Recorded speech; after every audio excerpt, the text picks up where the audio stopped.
Welcome. I'm Sebastian Mahfood, and you're listening to WCAT Radio, the on-air wing of En Route Books and Media, bringing you the dulcet sounds of Catholic wisdom. All right, well, welcome back everyone who's listening to The Examined Life with Phil. I hope you all had a good Thanksgiving, and if you're enjoying this show, enjoying listening to it, share it with some people on social media, tell other people about it. I'd certainly love to get some more feedback or get people talking about it to give me some more ideas about what to talk about. So this week I'm going to talk about a topic that you tend to not really associate with philosophy, and that's thinking in terms of systems. And I think it's a very important topic that could help us all better deal with a lot of problems that we see going on in our lives and the world. And so that's why I'm going to discuss that here. But first, I'm going to give out the Facepalm and Sigh Award of the week. And the Facepalm and Sigh Award is an award I give out for when somebody gives an argument that's just so atrociously bad, all you can do is just put your face in your hands and sigh in disappointment that somebody actually said something that profoundly dumb. So this week, the award goes out to the new Democrat Representative-elect Alexandria Ocasio-Cortez for a tweet she put up about health care. So she said in her tweet, "Insurance groups are recommending GoFundMe as an official policy, where consumers can die if they can't raise the goal in time. But sure, single payer on healthcare is unreasonable." And then she's got a picture of a letter that was sent from heart and lung specialized care clinics to a person saying that their request for a heart transplant wouldn't be funded. Well, the reason this is dumb is because this letter is not from an insurance company, as she claimed it is. Rather, it's from a Medicaid group. That is, it's from a government-funded medical group. Now, a single-payer healthcare system is just code for we want the government to run all healthcare. It's kind of a nicer name for that. Hence, what she's doing is using an example of a Medicaid group denying coverage to argue for the government to run healthcare. Medicaid is essentially run by the government, so she's claiming that to prevent the problems and abuses we see coming from Medicaid, which is run by the government should run healthcare. We should just give even more control to the government. This is such an incredibly bad argument that I had a hard time even figuring out how you'd put something like it into logical form. The best I could come up with is something like this. 1, it's wrong when people have to make a GoFundMe campaign for medical bills. 2, therefore the government should run healthcare. Now, obviously this is a bad argument because 2 doesn't begin to follow from 1. There's not even an established connection there. You'd have to bring in a bunch of other premises, which she didn't do in that tweet. But what makes this so incredibly idiotic as to be worthy of the Facepalm and Sigh Award is that it's highly, highly likely that under government-run healthcare, what caused the problems that prompted them to say to this person, go do a GoFundMe campaign, would actually be more prevalent, not less. And to just explain this a little more, here's some more details about it. The letter, as I said, was from the clinic, which is a Medicare-run group. It declined to perform the heart surgery because the patient didn't have the ability to pay for the medications necessary to prevent organ rejection by the immune system. It's often the case when you get organ transplants that your body will try to reject that organ, and they give you drugs to suppress that rejection. The person who got this letter, Miss Martin, her health care was provided by Medicare Part B. She explained this herself in a Facebook post, which has apparently since been deleted. And so the point here is that all these problems that Miss Martin is suffering from, which she shouldn't be, I mean, if you need a heart transplant, you definitely should be able to get one, but this isn't coming from a private insurance company, it's coming from the government. And that's why Representative Cortez's argument is so profoundly dumb, because she's saying, hey, in effect what she's saying is, well, the government messed this up, therefore we should give more power to the government. But it's plain she doesn't understand that because she listed it as an insurance company when it's not. So that's why I'm giving her the Facepalm and Sigh Award of the Week, because that's just such a profoundly dumb argument. Now, fortunately, Miss Martin's GoFundMe campaign did manage to raise enough money to fund things, so she's probably going to be okay, and that's something that, or at least she's going to get the medical treatment she needs, and that's something we should all be happy about. And now I realize I've picked on 2 Democratic representatives for my Facepalm and Sigh Award in the last 2 weeks. I'm not trying to be partisan about it. These just happen to be the 2 worst arguments that I came across in these past couple of weeks. And I suppose if the Democrats don't want me giving them this award continuously, they should stop making such profoundly dumb arguments. I've heard people make much better arguments for liberal positions than these representatives are making, so why not just parrot them instead of making up their own stupid arguments that don't make any sense? So if you remember back in my first episode where I explained why I'm doing this podcast on philosophy and trying to make it practical and useful, I have a great love of stories. And I think stories can often communicate and point us to very good philosophical truths, very good theological truths, in sometimes much better ways than lectures or straight-up PowerPoint presentations and those kind of things can. I really enjoy listening to lectures on YouTube, online, and things like that. I find I learn a great deal from them. But when I watch a movie that makes a great point philosophically, it really strikes me much closer to home. And this is even the case with ones that I disagree with profoundly. Like, there was a movie a couple years back called Arrival, which is a beautiful, wonderful film that makes 2 very key philosophical points or arguments that I think are profoundly wrong, but I was still able to say, this is a great movie that we should all see, even if you think the philosophy in it is wrong, because it's pushing you to think about these philosophical issues, even though the film itself, I think, came to the wrong conclusions. And I've seen that at work in other great stories in movies, books, and films, and I'm sure you can think of some too. Maybe sometime I'll do a whole episode about films that I think are very interesting and have great philosophical insight. That would probably be pretty fun to do. But for this one, what I'm going to do is I'm going to read a very short story, and I'm going to even abridge it a little bit, by a guy named David Hutchins called Tip of the Iceberg. Now, I came across this story a while back when my wife and I were going to a church, and there'd been a couple that had been attending it for a while, and they left. I think the guy was going on to seminary or something along those lines, and he came back and was doing like a research project at the church, and so he invited a bunch of leadership at the church to go out to lunch with him, and he wanted to talk to them about how they were doing leadership and things like that. And I'm not quite sure exactly how my wife and I ended up at the lunch, because we weren't really in leadership with that church. I think some of our friends were, and they had already invited us to go to lunch, and this guy kind of, I don't know, co-opted is probably not the right word here, but he kind of wound up getting there in the lunch and wanted to talk to them all about this for his research project. And he read them this story that I'm going to now read you, and that's how I became aware of it. And I think this story is kind of clever, a little funny. I wish I could say I wrote it, but I didn't. And it's good at hinting at and hitting at a few key points that we need to think about and help with problem solving. And that's why he was reading the story to the church leadership, to just get them to discuss this and try and get their feedback. I really think it was for a research project he was doing, but I don't remember much more about it than that. So now I'm going to read you this story. I'll abridge it a little bit. It's Tip of the Iceberg by David Hutchins, a story about walruses and penguins. Chapter 1, A Mysterious Chain of Events. This is the story of a mysterious chain of events that occurred far away on a big jagged iceberg. This one has to do with the complex connections among some penguins and clams and walruses. Before we begin the story, there are a few things you should understand. First, penguins love to eat clams.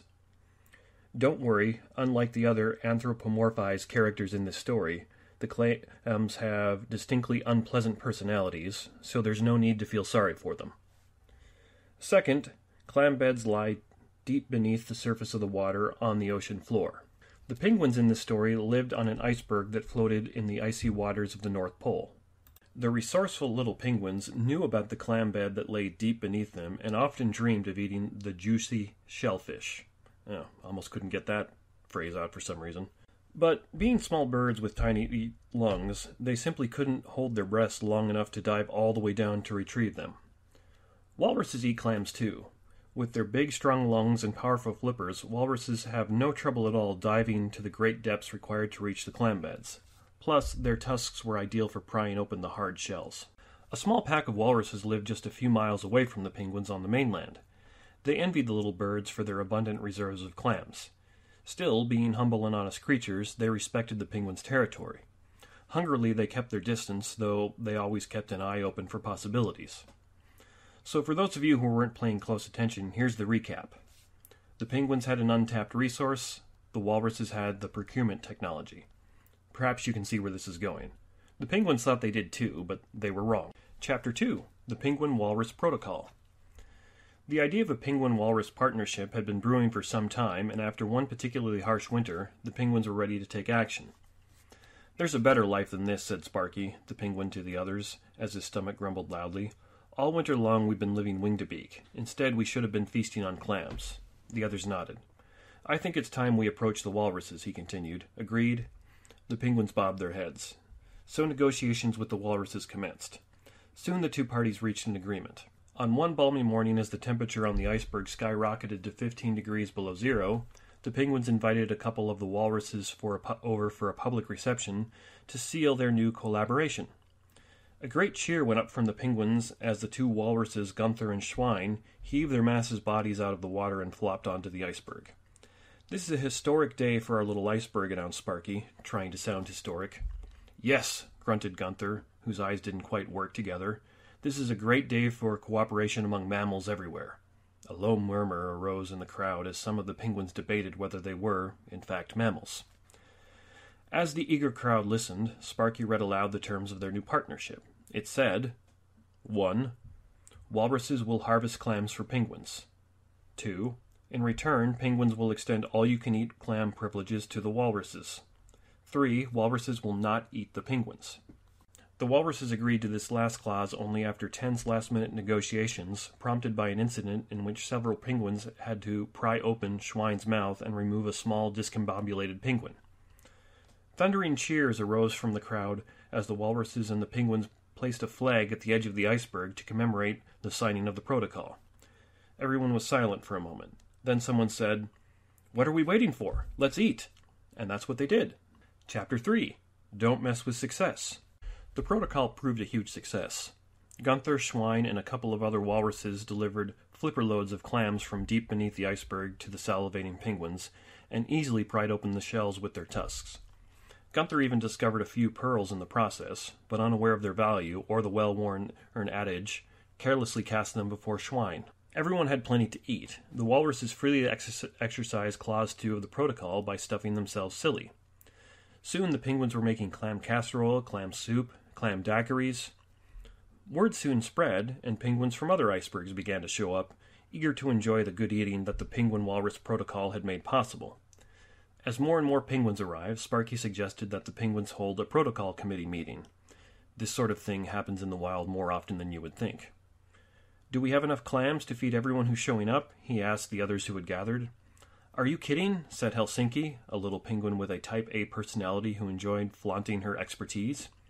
"We could feed a crowd 100 times as big as this and still have clams left over. All we need are a few more walruses to bring up more clams." "Okay, good," Sparky agreed. "But do we have enough room on our iceberg for everyone who's coming?"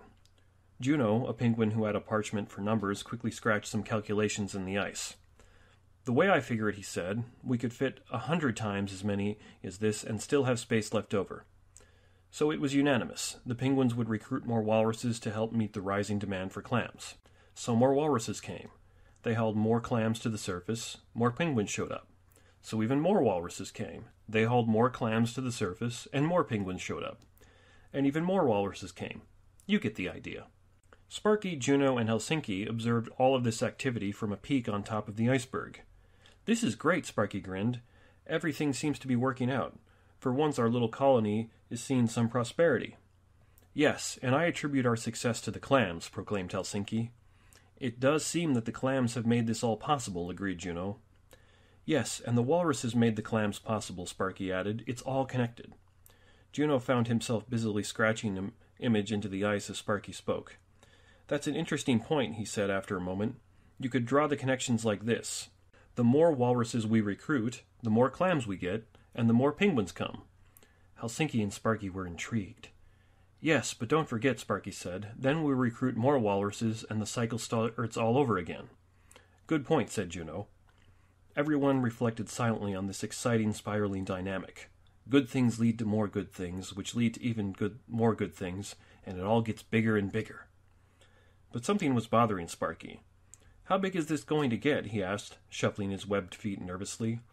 "Isn't this all going to have to stop eventually?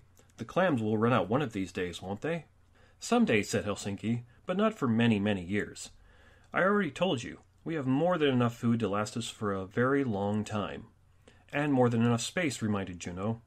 Don't mess with success, Helsinki concluded. Yes, Juno chimed in, don't mess with success. After repeating this catchy little phrase a few more times, they stopped worrying. But something was still bothering Sparky. He just couldn't put his flipper on it. Chapter 4. Strip malls and tanning booths. All the penguins and walruses enjoyed the prosperity and fine dining at the iceberg, and word kept spreading farther and farther. More penguins showed up. More walruses came. More clams were brought up to the surface. More penguins showed up. More walruses came, and more clams were brought up to the surface. More penguins showed up. Again, you get the idea. One day, a walrus sat on a penguin. Other than the penguin, no one took much notice. After all, the iceberg had become a popular destination for penguins and walruses for miles around. It teemed with clam bars, strip malls, and happy, well-fed crowds. These malls featured multiple tanning salons, a chain of yogurt shops called I Can't Believe It's Another Yogurt Shop, and even a quaint flower boutique owned and operated by Schwein. No doubt about it, it was a paradise, unless you find the lingering smell of walruses and penguin combined with the sub-freezing temperatures distasteful, in which case you probably wouldn't go so far as to call it a paradise. Still, you'd have to agree, it was a really, really nice place. But over time, certain members of the penguin population began to look a little, well, compressed. Say, Winnipeg, Sparky said one day to a bright young penguin who was passing by. What happened to those penguins over there? Oh, that, Winnipeg said. Some walruses sat on them. Why? Asked Sparky. I don't know. I guess the penguins were in the wrong place at the wrong time. It's just a random thing that happens. Yes, well, it's not acceptable, Sparky said. Please put out a memo. From now on, all walruses are to watch their back ends, okay? This Winnipeg did. But things got worse. As more and more penguins and walruses flocked to the iceberg, reports of penguin flattenings increased. Sparky began to wonder whether this was indeed a random thing. Soon, territorial skirmishes began breaking out between walruses and penguins. There were even reported incidents of walruses glaring at penguins, salivating, and making offensive smacking sounds with their lips. Even though this was not, legally speaking, a direct infraction of Clause 3 of the Protocol, such taunting certainly violated the spirit of the law. The penguins sent out more and more urgent memos advising everyone to be more careful. Even Sparky had a close call when a walrus sat on him, partially entrapping him under a landslide of rippling flesh. Why is this happening? Sparky grunted, as Helsinki and Juno carefully freed him from the layers of blubber. Are you sure there's enough room on the iceberg for everyone? I'm certain, Juno insisted. I told you before, we can fit many, many times more penguins and walruses. Look, I did the math. Numbers don't lie. Listen, said Helsinki, trying to comfort Sparky. I really don't think this is connected to how many of us there are. This is a matter of manners and good citizenship, and everyone just needs to be reminded of that. Let me take care of this, okay?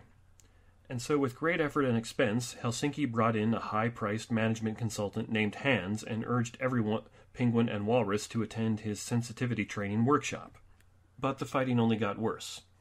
As word spread around the region about the social upheaval on the iceberg, penguins and walruses stopped coming. In fact, some of the iceberg's long-term residents were talking of packing up and leaving. Schwein, discouraged by the ill will, closed his flower shop and dived off the edge, making a sad farewell to the days of Schwein and roses. The little penguins called an emergency meeting near one of the iceberg's craggy peaks. I don't understand it, said Winnipeg. We're doing all the same things we did before, but now everything is going wrong. We were growing quickly, Juno added, as he doodled another diagram in the ground. Then it all slowed down, and now we're hardly growing at all. I think there's something missing from our picture, said Helsinki. What is it? The others asked. I don't know, she said. Some other connection, something we can't see. Helsinki is right, Sparky said. There's something else at work here. It's kind of like this iceberg. The tip is visible, and that's where you can see things happening. But the biggest part of the iceberg is invisible, under the water.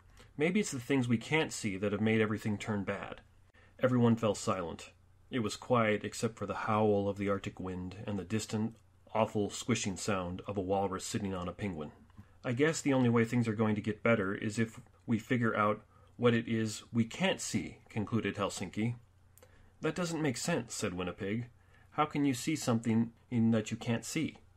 I don't know, admitted Helsinki. Let's spend some time thinking about this, Sparky suggested. The penguins went their separate ways, each lost in thought. Obviously penguins and walruses are territorial creatures, thought Winnipeg, so it's natural that we would fight, but why did it suddenly start happening now? I wonder if we're eating too many clams, mused Helsinki. Maybe our moods would improve with one of those low-mollusk, high-protein diets. This is a huge iceberg, thought Juno. There's plenty of space, so there's no reason for fighting. And why can't everyone just spread out some more? Meanwhile, Sparky had wandered to the outer edge of the iceberg, where he pondered the question that had been nagging him all along. Have we somehow done this to ourselves?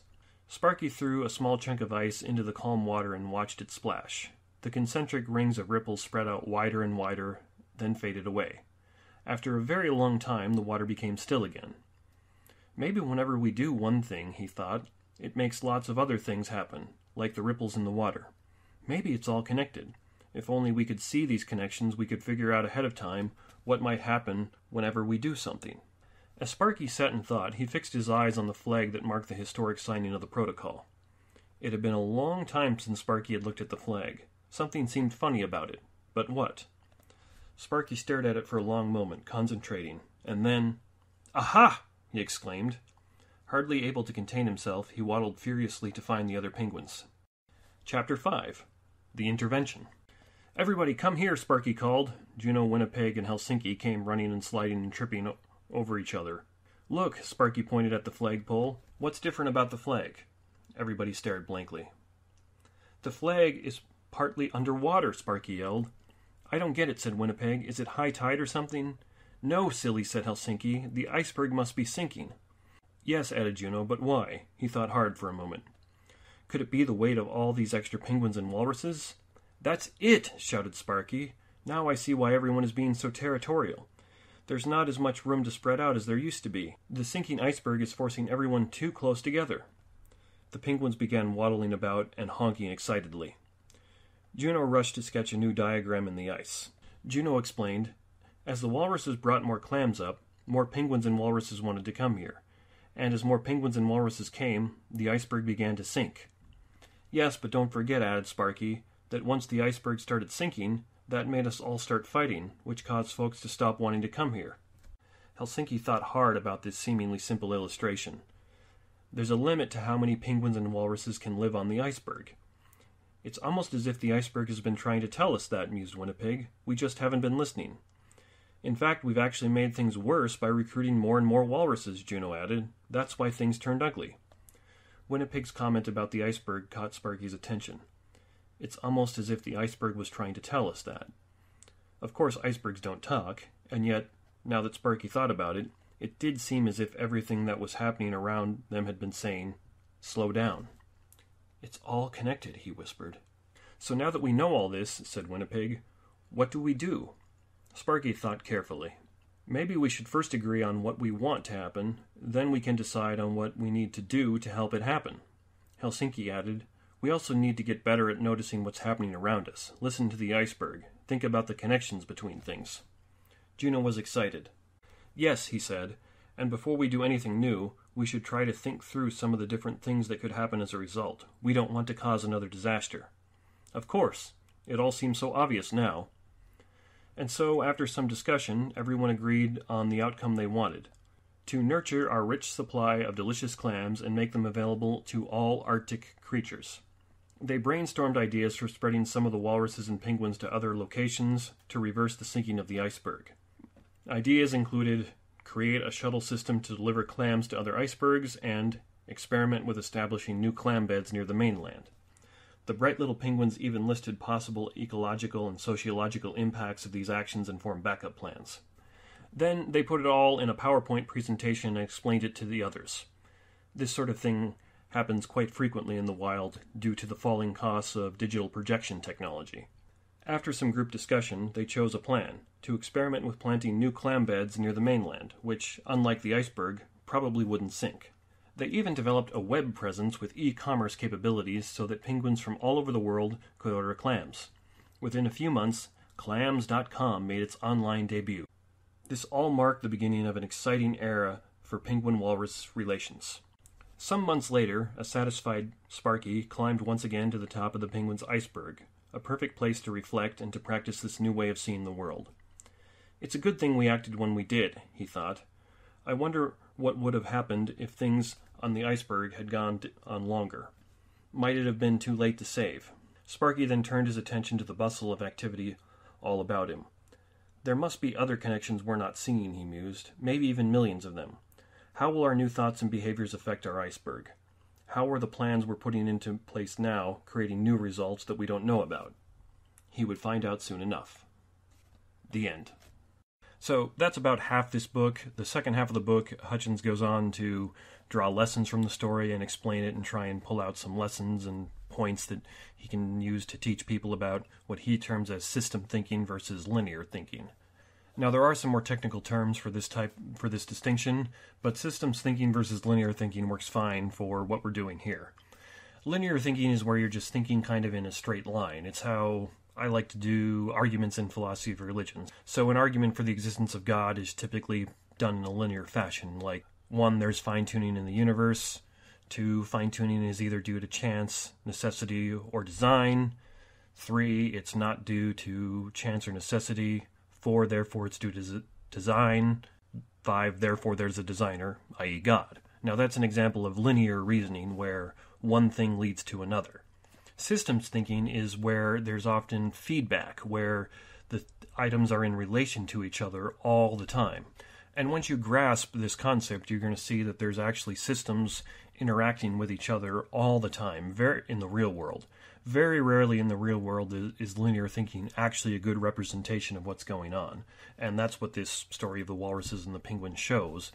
As they brought in more people, more walruses and penguins, because they were getting more clams, the system became unbalanced because the iceberg couldn't support that many people.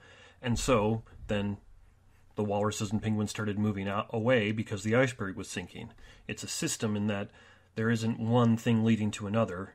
A leads to B, and then B affects A, and A in turn affects B, and so on and so forth. And really that's how a lot of things in the world actually work. Another example of this is from a great game I used to play, it's probably about 15, 20 years old now, called Pharaoh. This is a city building game where you're building cities in ancient Egypt.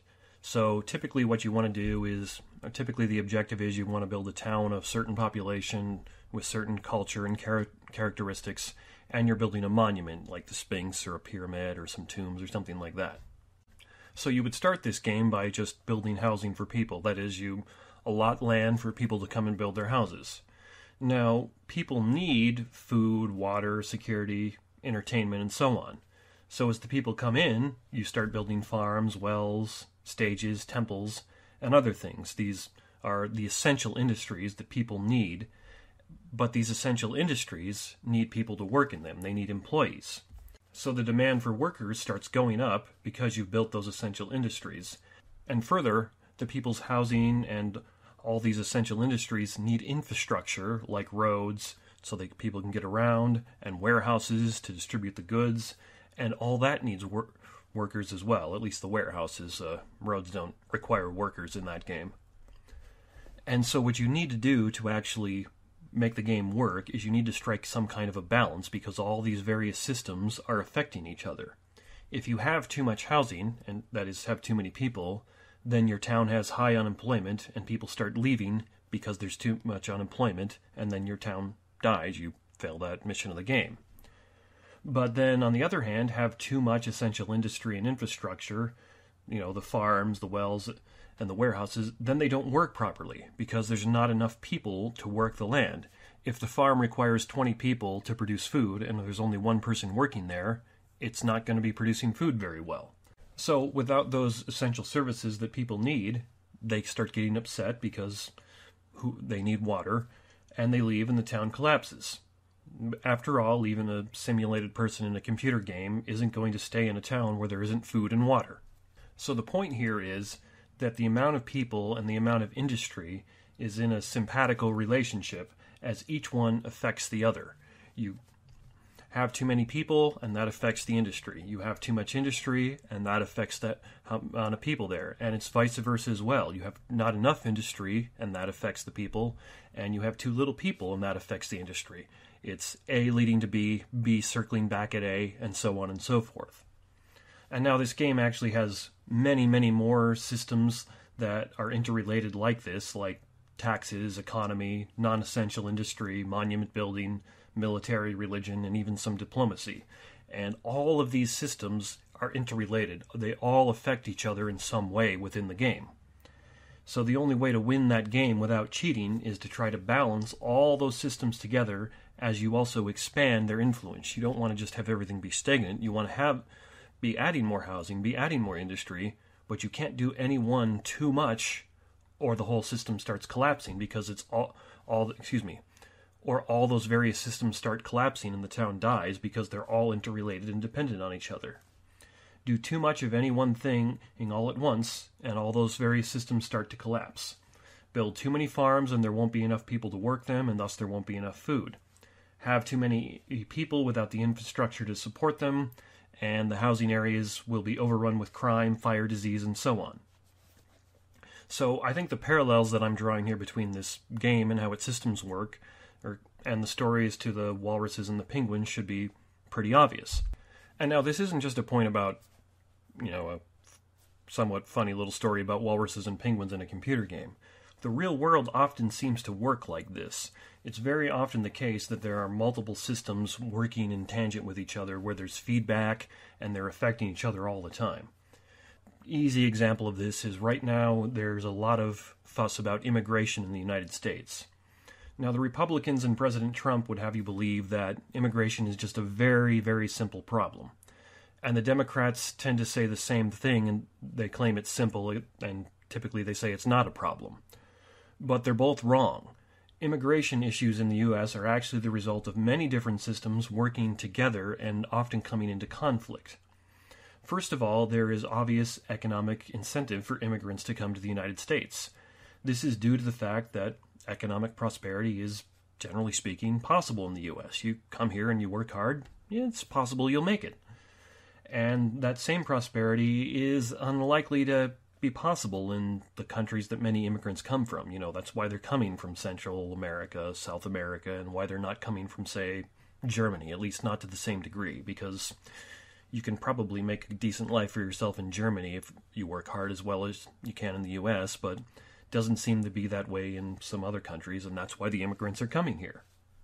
And this is in part due to the political corruption and repression that's present in many of those countries that the immigrants are coming from.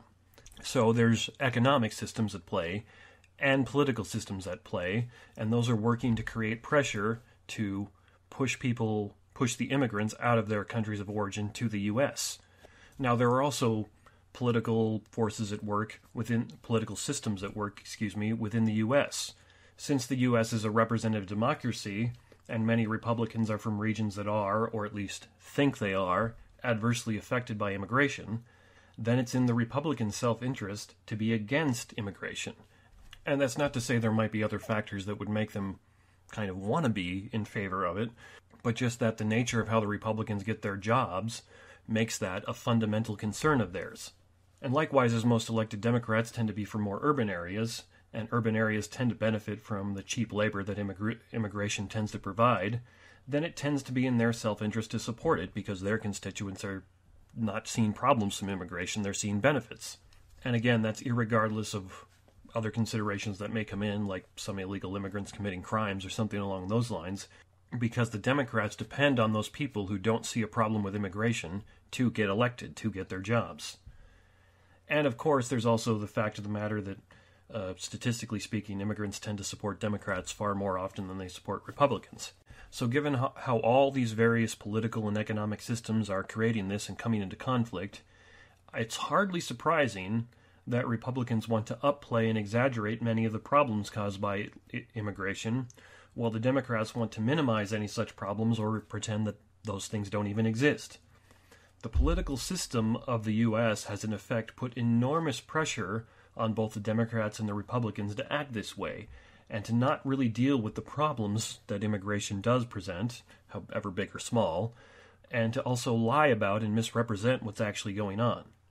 And of course, there's all kinds of other systems at work here as well. I haven't even considered the cultural, sociological, moral, and religious components of this, which is also all going on and affecting it as well. So the point I'm trying to get here to help you see is to understand that there are systems and subsystems like this everywhere in our lives. They're everywhere. The family you're in is a part of a system, and so is society as a whole.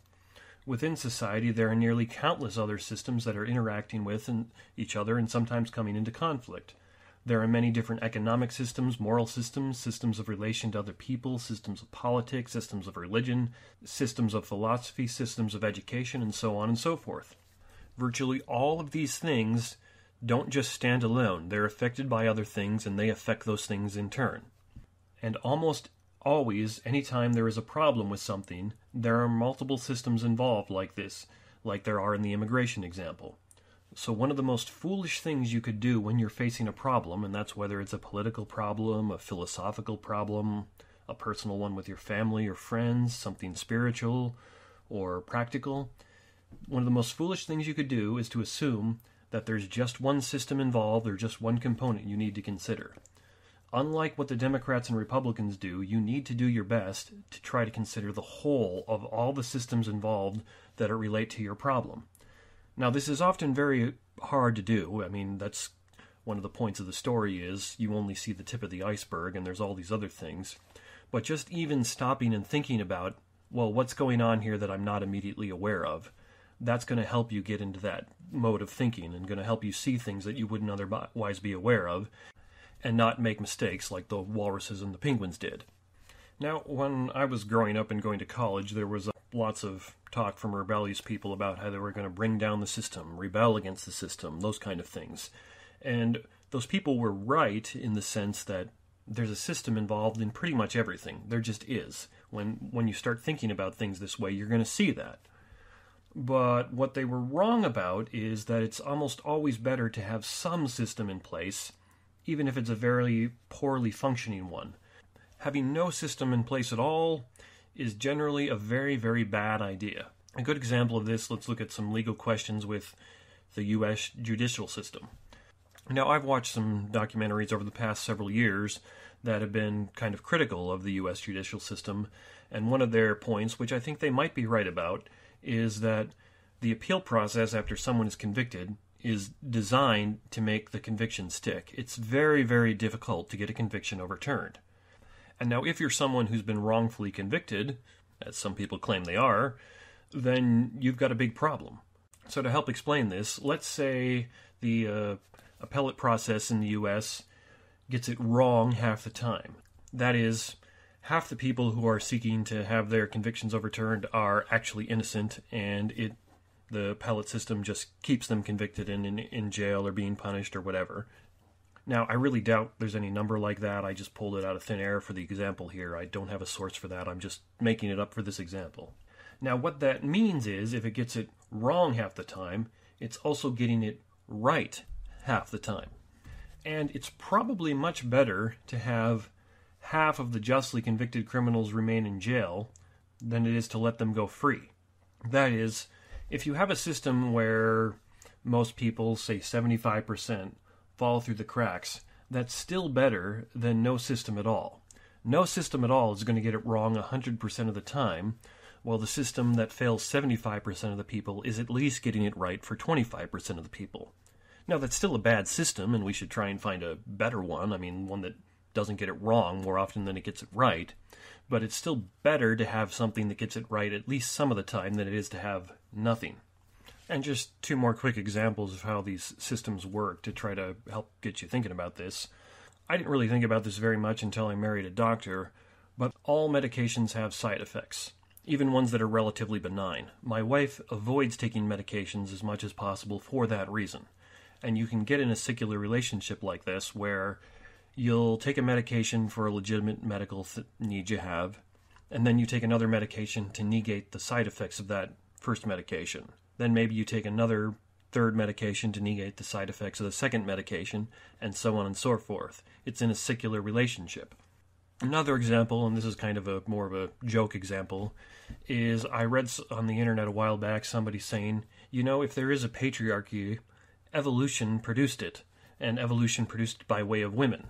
This somewhat amusing and probably satirical argument was that way back when, before mankind got civilized and lived in cities, women would have naturally selected strong men who could protect them and protect their children to father their children.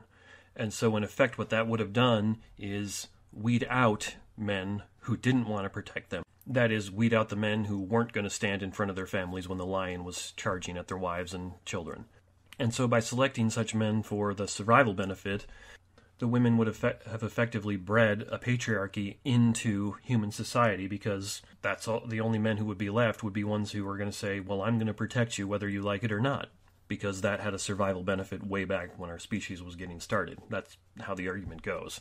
And I think it was intended more satirically than seriously, but you can see how there's a system relationship there, where if that actually did happen, by selecting men with that trait to father children, the women encourage that trait, and therefore there's a feedback where eventually that's how most men are.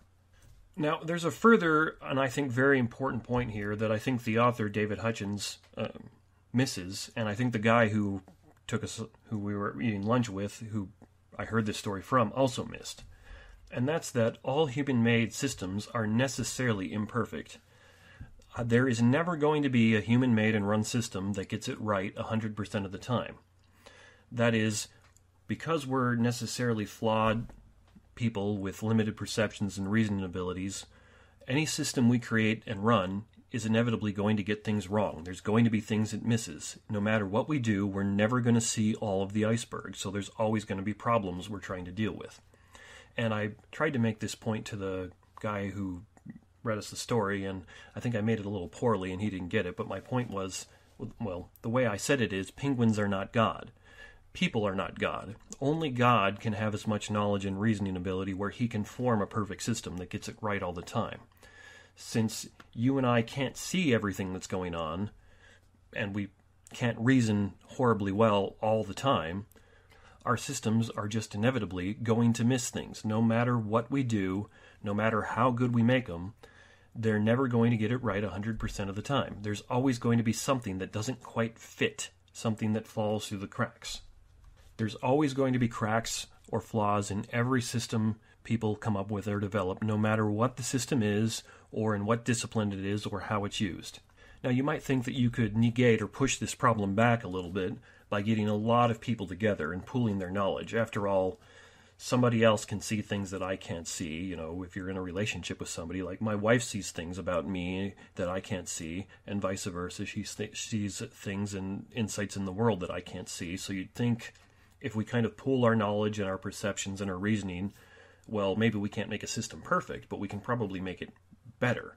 And sometimes this is probably the case. I mean, you kind of saw the penguins and walruses doing that in the story.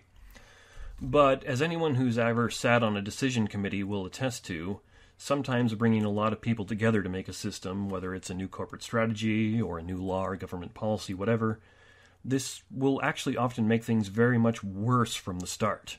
Look at examples of what's called institutional evil for how this works. It's often the case that committees of people will behave in ways and sanction activities of things that they as individuals would find abhorrent.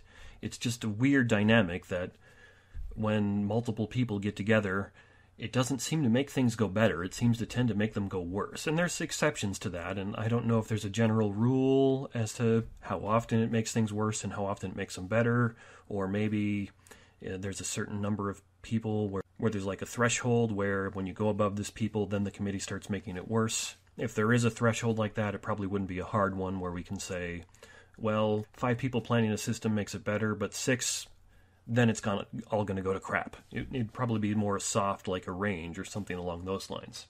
So the point here I'm making here is every system is going to have problems.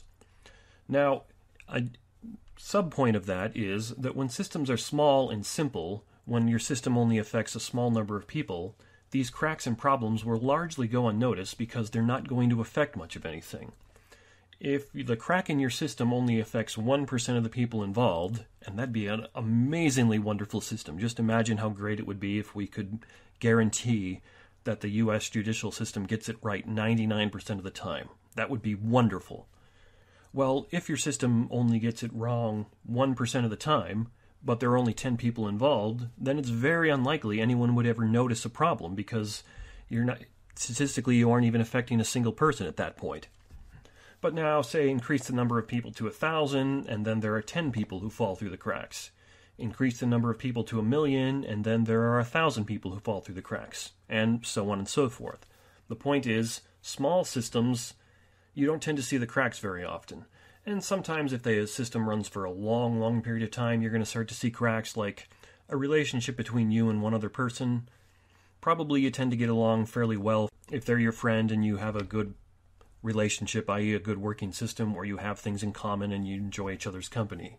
Now, if they're your friend for 10, 20, or 30 years, maybe you'll eventually see some cracks because the system's had a long, long time to play out, and eventually the crack pops up.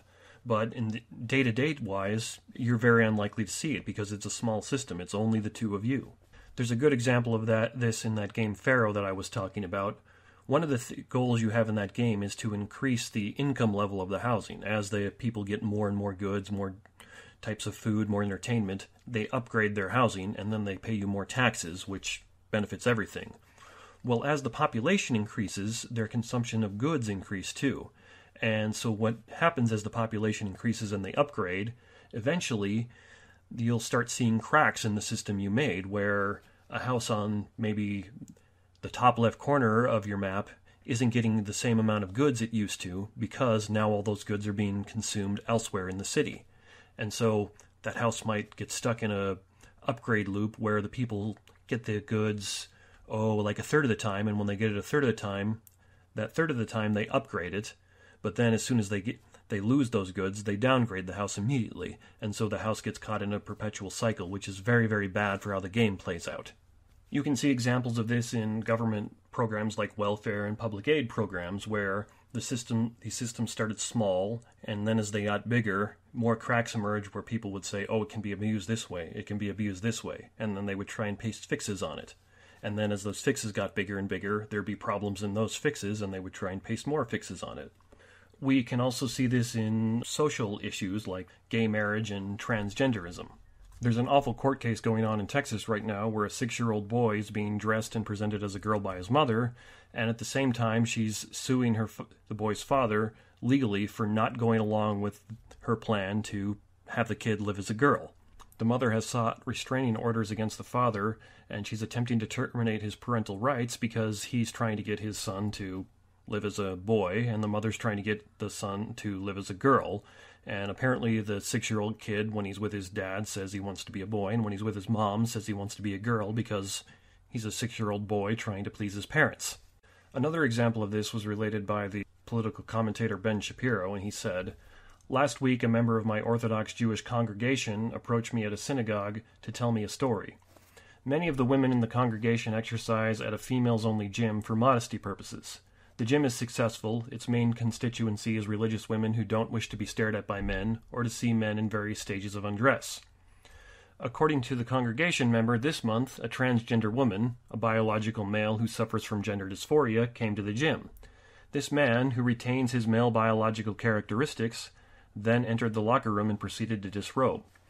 When told by management that he could use a private dressing room, he refused, announcing that he was a woman and could disrobe in front of all other women. The predictable result? Many of the actual biological women began canceling their memberships. When the management asked people higher in the chain, they were simply told that to require the man to use a private dressing room or to reject his membership would subject the company to litigation and a possible boycott. So the gym will simply have to lose its chief clientele because a man with a mental disorder believes he has the right to disrobe in front of women." Now, I relate these two stories not to try to make any cheap political points. My point here is that you can't mess with systems of how society works without it affecting other systems. It just cannot be done. Now, maybe it takes time for that to come in, but it can't be done. So you're now seeing economics and legal issues being affected by the society's growing acceptance of things like transgenderism. and that's just necessarily going to be the case. You can't monkey with a system that is foundational, or at least possibly foundational, like gender in human beings, without expecting that it's going to have effects on the other systems. The live and let live idea is a great idea, and I wish we could apply it more, but it's simply going to be the case that when you change something that's foundational, when you start monkeying with one of those foundational systems, it's going to start affecting all those other subsystems.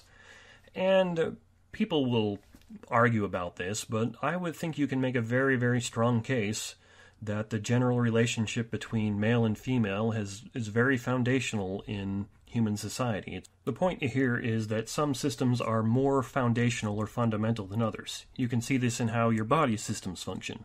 You need things like your circulatory system and your respiratory system, that is your heart and blood and lungs, to survive.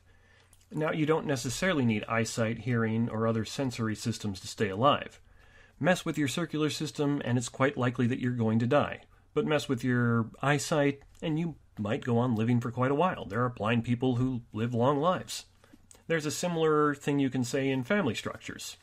If, say, a family has a habit or structure or system of always going out to eat on Saturdays, but then something happens where they can't do that anymore, that's probably not going to spell death for the family. But foundational to a family unit is the relationship between the mother and the father. So if something happens to disrupt or severely damage that relationship, like one or both of them are having affairs, then the family's in serious trouble. It's far, far more likely that an affair or two will cause the dissolution of a family than it is that simply not going out to eat on Saturdays is going to cause such a problem. G.K. Chesterton here had a great quote on if you are wandering in a field and come upon a fence and you don't know why it's there, the very thing you should not do is remove it, because you don't know the purpose of it. It could be protecting you from something horrific. And likewise with systems that are in place in the world, whether they be foundational ones like family units and gender relations, or subsystems like how taxes work or something like that, if you don't understand the purpose of it, you should leave it in place. Probably should leave it in place until you understand the purpose of it. And only when you understand the purpose of it should you then turn around and say, well, maybe it shouldn't be there, or we should modify it.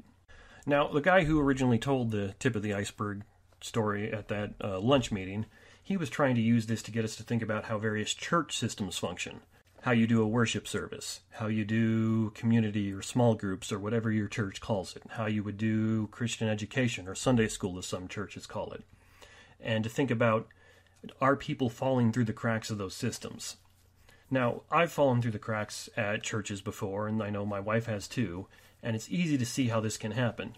You might have ministries to families, teenagers, and children at your church. Well, then the adult singles are left out. They're falling through the cracks. Now, the usual reaction is to turn around and create a whole nother system in an attempt to close up that crack.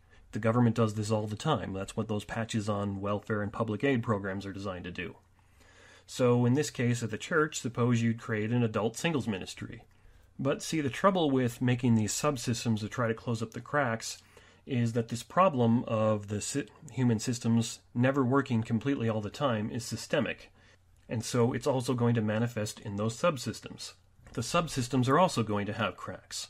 Now, hopefully it's going to be smaller than the cracks the original system has, but that inherent flaw that it's not going to work all the time is always going to be there. This is extremely evident in government programs and policies, as inevitably the new thing that was designed to fix the problems caused by the old system will create new problems. And usually when these problems become large problems themselves, a new subsystem is designed or devised to clear up those problems, and so on and so forth. Most of what actually gets called government reform is just this type of more system and subsystem building. And even in the church example, say you do start a ministry for adult singles, well, people could still fall through the cracks there, but maybe in different ways. One time somebody who had been asked by a church to lead an adult singles ministry told me that she thought the whole concept was a bad idea because it was taking the loneliest people at the church and putting them all together. And so in effect, there would be a ministry for them, but they would still fall through the cracks because they'd still feel isolated and alone. Now maybe it wouldn't actually work that way. That's not the point. The point is there would still be some crack or flaw even when you came up with a fix to the original crack or flaw. So a final point here is that it's become very clear to me through my study of philosophy and other such things that there is no single worldview, system of thought, religion, philosophy, or any other such thing that doesn't at least have the appearance of some flaw or crack in it. When you start thinking of all these various philosophies, religions, and worldviews as systems themselves, it's easy to see what I'm talking about there. And the point is that I'm very much convinced that regardless of if you are a Christian, atheist, Muslim, Buddhist, Hindu, humanist, secularist, a so-called none, or anything else that there could be, there's going to be some kind of problem or issue with your worldview or system that is not at least prima facie ridiculous. Now, prima facie is a term that just means on the face of it, and what I mean by this is that something like claiming that God cannot exist because what if he made a rock so heavy that he cannot lift it? That's a prima facie ridiculous objection. It shows nothing more than that you don't understand what's going on, or you haven't taken a basic course in logic. But there are objections that aren't prima facie ridiculous to Christianity, and these would be things like the problem of evil, the problem of religious pluralism, the problem of divine foreknowledge, and some other things. Those actually have some weight and meat to them that the other objection does not. They're the type of objection that should make a reasonable person stop and at least go, maybe there's something to this. Now, most of the popular level atheist objections to Christianity from the likes of, say, Sam Harris or Richard Dawkins really are just these stupid, prima facie ridiculous objections. These guys are not pointing to cracks in the system of Christianity and asking, well, what about this? How does this fit? As much as they are demonstrating their own ignorance of Christianity. And I've always had a hard time grasping why shallow and stupid objections like this are so popular when there's much better ones given by some great atheist thinkers like Nietzsche, and even some great Christian thinkers can think of great objections. The God of the Gaps fallacy, for example, was originally thought of by a Christian. So the overall point I'm making here is that there's a baseline that we have where all worldviews, philosophies, religions, and so on are going to at least have the appearance of some problem. Now, I'm a Christian, so I don't think there are any defeating problems for Christianity, but I'm going to be honest enough to admit there's some things there that should make a reasonable person stop and go, that doesn't quite seem to fit. I don't get that. Philosophically speaking, the point here is that there is no philosophy, religion, or worldview, or whatever, that doesn't have some argument against it that should be taken seriously. There's always some argument against it that should be taken seriously and treated seriously. And so that's the baseline where there's at least apparent problems with everyone's viewpoint about these things. And so a further point here is that with this baseline, what this shows us is that because someone can always point to a crack or apparent flaw in any one of these religions, philosophies, and so on, or politics even, then it doesn't follow that we're unjustified in adhering to these religions, philosophies, and politics and so on, just because they can point to that apparent crack or flaw. And here's what I think is a good example. I'm, politically speaking, probably closest to the libertarians. And so when I tell people that, I often get asked what I think we should do about the people who would probably fall through the cracks if the government was run in a more libertarian way. And usually the example is something like, let's suppose there's a single mother who depends on federal welfare who's in a poor county that can't run its own welfare program, and she has no family or community ties to anyone around there, so there's no individuals or charities who would step in to help her. Well, then she would fall through the cracks because libertarian thinking is generally that welfare probably shouldn't be there. So what would happen to her, and how would I fix that problem? Now, my point here is that this example of a single mom is not in and of itself really a reasonable critique of libertarian political ideology, because every other political system is also going to have people who will fall through the cracks. And I can just turn around and point that out to people of other political persuasions. Since all systems, including political systems, are necessarily imperfect, somebody's always going to fall through the cracks, get left behind, or mistreated by those systems. And wouldn't all of our politics just be a whole lot better if everyone could honestly admit the potential problems that their ideals and systems would bring about? If the Democrats had their way entirely and nobody was around to stop them, there'd be some flaws and cracks in the system they put in place, and people would fall through that. If the Republicans had their way entirely, there would be some flaws and cracks in their system, and people would fall through that too. If socialists had their way entirely, there would be some flaws and cracks in that system and people would fall through them. Same with the libertarians, and same with every other political ideology you can think of. Now, this does not mean that we're, lost and can't do anything, that all these systems are on equal footing entirely. There's a baseline which says that everything is going to be at least a little flawed, but it's also perfectly obvious that some systems are just vastly superior to others. There are obviously far less cracks and flaws in representative democracy than there is in, say, communism or fascism. Those are awful forms of government that are horrifically evil and cause a lot of problems because there's a whole lot more cracks and flaws in those systems than there is in representative democracy. And I know I'm not arguing for that in detail right here, but if somebody disagrees, send me an email about it and I'll do a future show explaining why that's the case. And likewise, I'm a Christian because I see far less cracks and problems and flaws in Christianity than I do in any other religion, and the things that I think are reasonable objections that need to be taken seriously, like the problem of evil or the problem of divine hiddenness, I think I can give you some solutions, or at least some possible solutions to those. So I'll grant you that they're apparent problems and that they seem that way, and I think it's reasonable to raise questions about them. But I do think those are answerable problems. I don't think they're actual cracks or flaws in Christianity, I just think they're apparent ones. So to recap a bit here, I've been trying to explain the distinction between system thinking and linear thinking. Now, linear thinking is, we're all very much aware of that. A leads to B and B leads to C, so if A, then C. But systems thinking is much more like what actually happens in the real world, where A affects perhaps causes B, and B affects perhaps causes A, and it's secular like that. And that's why I read the story of the walruses and the penguins, because it does a really good job of illustrating that and helping get you thinking in that manner. Now, the vast majority of problems and issues you're going to run into in the real world that are practical and not hypothetical are going to have multiple systems and multiple variables all working together, perhaps in conflict.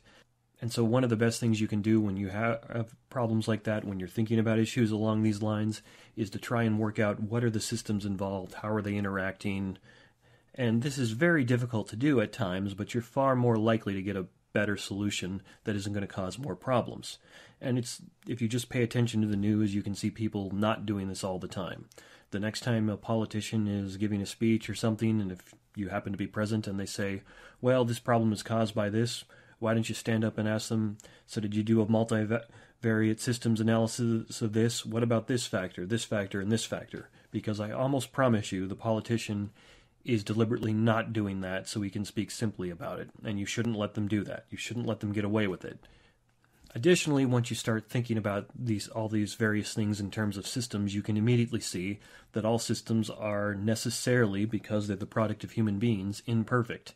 There's always going to be some flaw, some crack somewhere, and so the best thing to do is simply to try to find the system that has the least flaws, the least cracks. Take one and see if you can find ways to make it better. There's always going to be problems with, say, taxing people to fund a government, but that doesn't mean that you can't make the tax system better in some sense.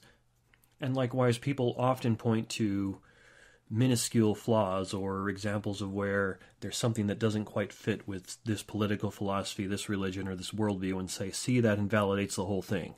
And when you think about these things as systems like this, you can say, well, hang on, not necessarily, because whatever system that person is coming from is going to have things like that don't quite fit either. And so what we want to try to do there is find some system that has the least flaws, where the least people fall through the cracks, where it's apparent problems and cracks instead of actual problems and cracks. So I hope that's a good way to help get you into system thinking. I found it's a very useful way to think about things in the real world. Almost inevitably, when you get in the real world, almost nothing is caused only by one other thing. There's almost always multiple examples and multiple variants of what's going on. So, do you agree, disagree? Have examples of how systems interrelate in your own life, in your own philosophy, own political ideas? Send me an email and let me know what you think about it. You disagree and think, well, this doesn't make any sense at all? Send me an email and let me know. And, if you got ideas for further things I should cover, send me an email and let me know about that too. And you like what I'm doing here in the podcast, share it with your friends, share it on social media, let other people know about it. Thanks again for listening, and I'll talk to you again next week. And almost forgot. I'm not going to do the good and bad thing this week because I just carried on too long about all this and ran out of time. So, thanks again. We hope you enjoyed the program and will join us back for another show on WCAT Radio. This is Sebastian Mahfood. Good day.